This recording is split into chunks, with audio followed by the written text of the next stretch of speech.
Idea Story နော်ရဲ့ Entertainment Channel မှာပြန်လည်ကြိုဆိုလိုက်ပါရခင်ဗျာကျွန်တော်ဒီတစ်ခေါက်ပြောပြမယ့်အကြောင်းအရာလေးကတော့ဒီနေ့ only မိုဒီနှလုံးစားပေးခြင်းဖြင့်ရရှိလာမယ့်အချက်တွေကိုပြောပြပေးသွားမှာပဲဖြစ်ပါတယ်လေမိုဒီကကျမရဲ့အတွက်အထူးကောင်းမွန်တဲ့ရွေးချယ်မှုတစ်ခုဖြစ်ပါတယ်အလွယ်တကူရရှိနိုင်တဲ့အသီးနှံတစ်မျိုးလေးဖြစ်ပါတယ်အဲ့ဒီတော့ကျွန်တော်လေမိုဒီစားသုံးပေးခြင်းကနေရရှိလာမယ့်အချက်တွေကိုဆက်လက်ကြည့်လိုက်ကြရအောင်နံပါတ်1အချက်အနေနဲ့ကတော့ဗီတာမင် C မြမစွာပါဝင်လို့မို့ဗီတာမင် C လိုအပ်နေတဲ့သူတွေအတွက်အလုံးကိုကောင်းမွန်တာပဲဖြစ်ပါတယ်လေမုန်သီးကဗီတာမင် C ရဲ့အကောင်းဆုံးရင်းမြစ်တစ်ခုလေးဖြစ်ပါတယ်ပြီးတော့ဒီလေမုန်သီးမှာပေါ့နော်ဗီတာမင် C မြမစွာပါဝင်တဲ့အတွက်ကြောင့်မို့ကျွန်တော်နေ့စဉ်လိုအပ်တဲ့ဗီတာမင် C ရဲ့20%လောက်ကိုလေမုန်သီးတစ်မျိုးလေးကနေပေးဆောင်နိုင်ပါတယ်ဗီတာမင် C ကိုကောင်းမွန်စွာစားသုံးခြင်းဖြင့်ကျွန်တော်တို့ရဲ့ DNA ကိုပျက်စီးစေတဲ့ free radical တွေကိုဖယ်ရှားပေးတဲ့အတွက်ကြောင့်မို့ဥမာကြီးကင်ဆာဖြစ်နိုင်ခြေကိုလည်းရှော့ချပေးနိုင်မှာပဲဖြစ်ပါတယ်နံပါတ်2အချက်ကတော့ကျွန်တော်တို့အစာချေလုပ်ငန်းတွေကိုကောင်းမွန်လုပ်ဆောင်ပေးနိုင်တာပဲဖြစ်ပါတယ်။လေမိုစီကကျွန်တော်တို့ရဲ့ဝမ်းတွင်းမှာရှိတဲ့เนาะအစာချေခြင်းလုပ်ငန်းကိုအလုံးကိုကောင်းမွန်စေပါတယ်။အမြင့်တဲ့ကြေဝါစွာပါဝင်တဲ့အတွက်ကြောင့်မို့အစာချေလမ်းကြောင်းကိုတန်ရှင်းစေပြီးတော့ဝမ်းချုပ်တာကိုကာကွယ်ပေးနိုင်ပါတယ်။ပြီးတော့ဒီဥလမ်းကြောင်းကိုအားကောင်းစေပြီးတော့အစာချေစနစ်ကိုကောင်းမွန်ကူညီပေးတဲ့ pastin ဆိုတဲ့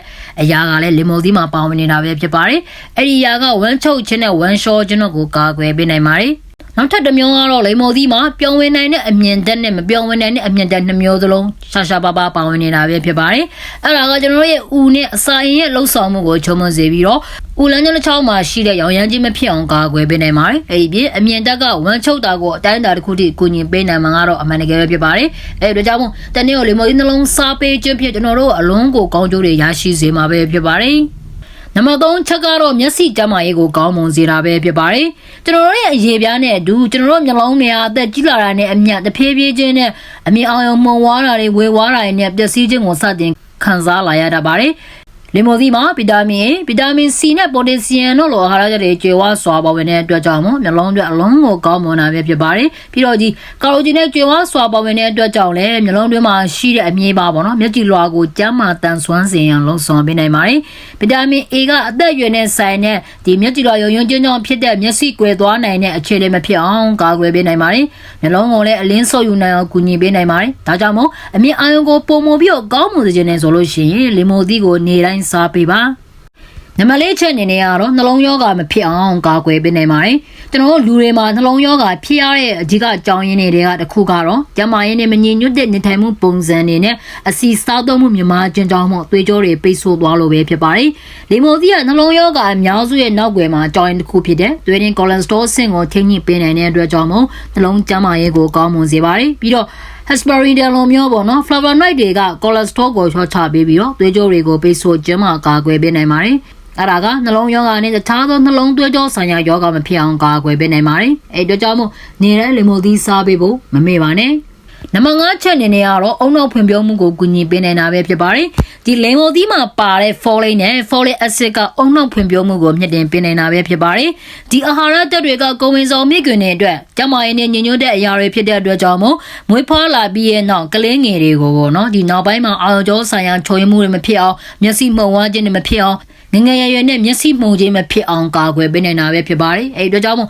လေမိုသီးကကုံဝင်ဆောင်စဉ်အတွင်းမှာစားသုံးသင့်တဲ့အသီးလေးဖြစ်ပါတယ်။နံပါတ်6အချက်အနေနဲ့ကတော့သပင်ကျွတ်ချင်းကိုကာကွယ်ပေးနိုင်တာပဲဖြစ်ပါတယ်။လေမိုသီးမှာဗီတာမင် C မြင့်မားစွာပါဝင်တာပဲဖြစ်ပါတယ်။ပြီးတော့ဒီကိုလာဂျင်ထုတ်လုပ်ဖို့အတွက်လိုအပ်တဲ့ဗီတာမင် C ပါဝင်တဲ့အတွက်ကြောင့်မို့သပင်မှာရှိတဲ့ tissue တွေကိုညီညွတ်အောင်ထိန်းသိမ်းပေးနိုင်ပါတယ်။ကျွန်တော်ဒီခေါင်းပုံမှာပြောင်းနေတဲ့အကွက်တွေပေါ့နော်။သပင်တဖြည်းဖြည်းကျွတ်လာတာတွေသပင်ပါလာတာတွေကိုဘယ်သူမှကြိုက်ကြမှာမဟုတ်ပါဘူး။အဲဒီတော့ဒီလိုလေမိုသီးစားတာကအသက်ကြီးလာတာနဲ့အမျှပေါ့နော်။သပင်ကျွတ်ချင်းသပင်ပါလာဖြစ်ခြင်းကိုတဖြည်းဖြည်းချင်းရှော့ချပေးနိုင်ပြီးတော့သပင်တန်ဆွမ်းမှုကိုဒီကြပေါက်ကောင်းမွန်စေမှာပဲဖြစ်ပါတယ်။အဲ့တို့ကြောင့်မို့နေတိုင်းလေမိုသီးစားပေးတာကကျွန်တော်တို့အတွက်အလုံးကိုကောင်းမွန်စေတဲ့အရာတစ်ခုဖြစ်လို့မို့လေမိုသီးစားပေးဖို့မမေ့ပါနဲ့။နံပါတ်9ချက်အနေနဲ့ကတော့အော်မင်းရေရောမှုကိုနှေးကွေးစေအောင်လှုံ့ဆော်ပေးနိုင်တာပဲဖြစ်ပါတယ်။လေမိုသီးမှာပါတဲ့အန်နီအောင်စီးရန်တွေကအသားရည်ကိုအော်မင်းရေရောခြင်းရဲ့လက္ခဏာတွေကိုဖြစ်စေတဲ့ဒီ free radical ပျက်စီးမှုကနေကာကွယ်ပေးနိုင်လို့ပဲဖြစ်ပါတယ်။ဒီနေ့ကိုလေမိုသီးတစ်လုံးဒါမှမဟုတ်ပေါ့နော်